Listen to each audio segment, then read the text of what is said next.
For the lips of an adulteress drip honey, and her speech is smoother than oil. But in the end, she is bitter as gall, sharp as a double-edged sword. Her feet go down to death. Her steps lead straight to the grave.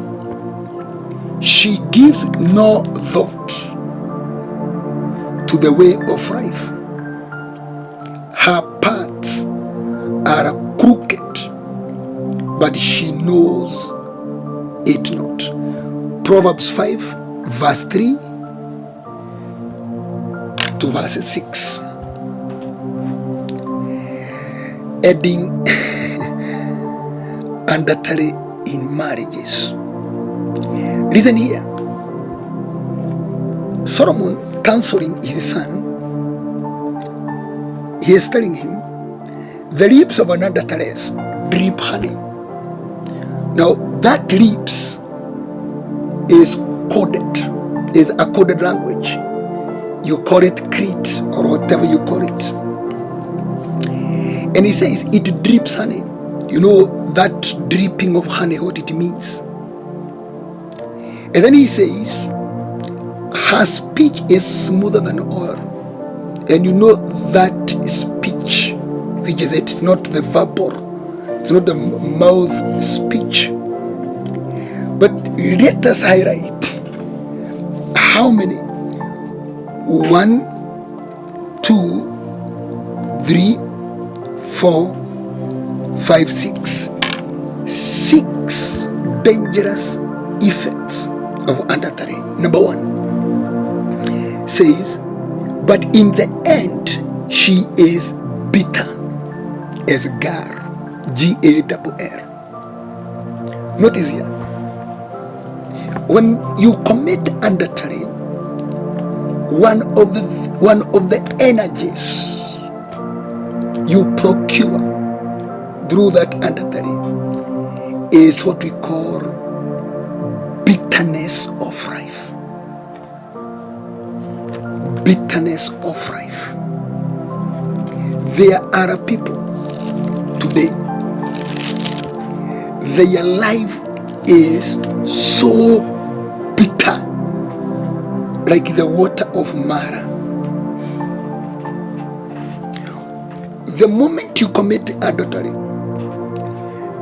from that sin, you start walking with an energy of bitterness, a life that is of affliction and of adversity, a life that has no taste at all.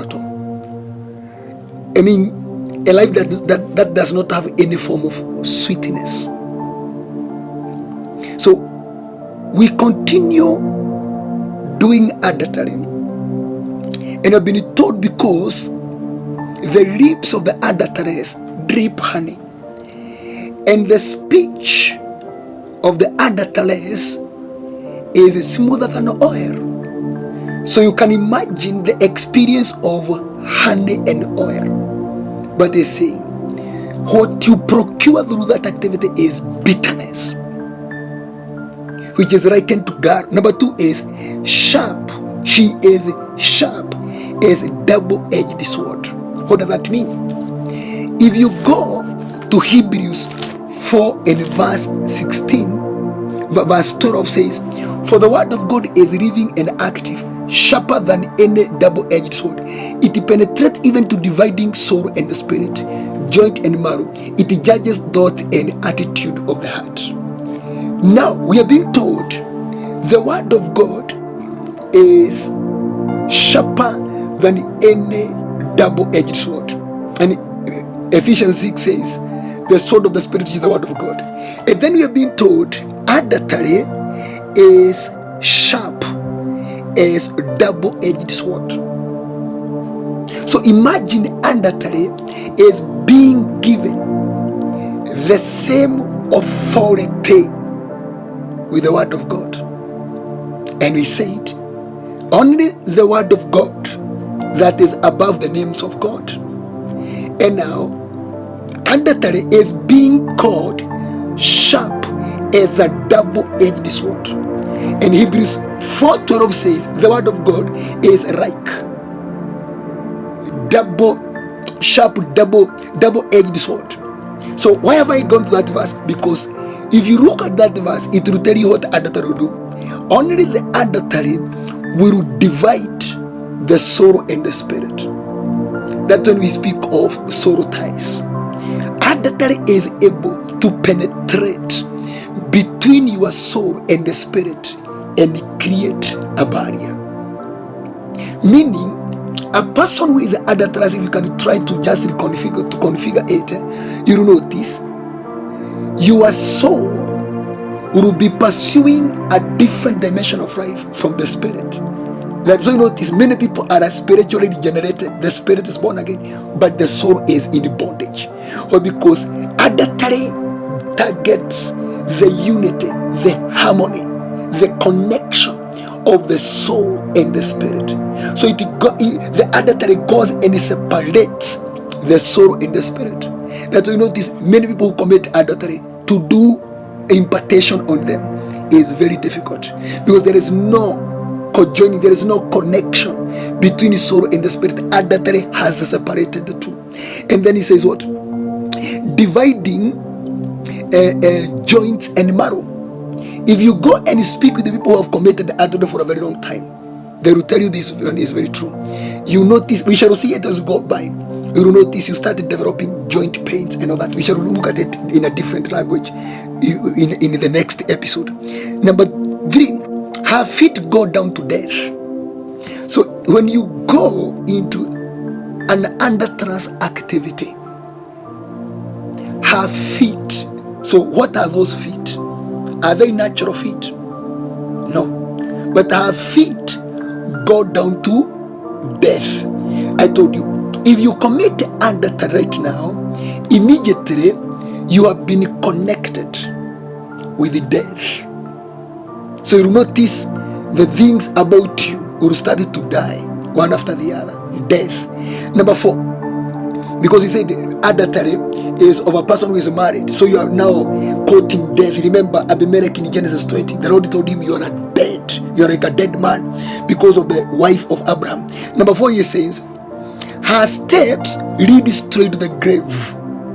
So adultery connects you with the Sheol. Adultery connects you with Hades, the grave, the dwelling place of the dead. So the moment you commit adultery, you start operating from the grave. Okay. Then he says, she gives no thought to the way of life. Adultery, when you commit adultery, your mindset, your mind authority is corrupted and compromised. Go and sit down with the people who have ever committed adultery. And remember, adultery is something to do with marriage, vow breaking. Go and sit down with them. They are struggling very much with depression and stress. And mostly a person who have committed adultery, they don't develop ideas of life, because she gives no thought to the way of life. So an adulterous person, her thoughts do not subscribe to the way of life. So adultery will compromise and corrupt your mindset.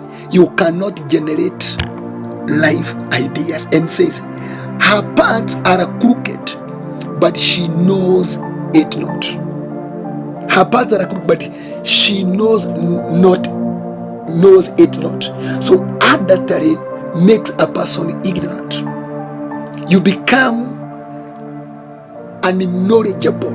Even if you know something, you know it. But you notice when you come to apply knowledge, you notice that knowledge is always absent. Why? Because adultery introduces ignorance or foolishness into your mind systems.